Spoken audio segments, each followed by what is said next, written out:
సియోనుకు తిరిగి వచ్చిన వారిని యెహోవా చెరలో నుండి రప్పించినప్పుడు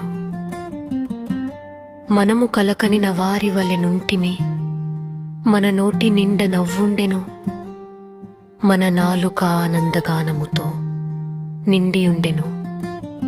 అప్పుడు యెహోవా వీరి కొరకు గొప్ప కార్యములు చేసెనని అన్యజనులు చెప్పుకొనిరి.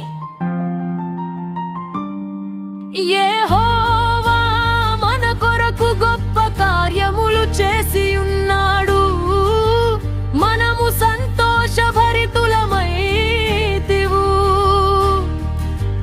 దక్షిణ దేశములో ప్రవాహములు పారునట్లుగా యెహోవా చెరపట్టబడిన మా వారిని రప్పించుము. కన్నీళ్ళు విడుచుచు విత్తువారు సంతోషగానముతో పంట కోసెదరు.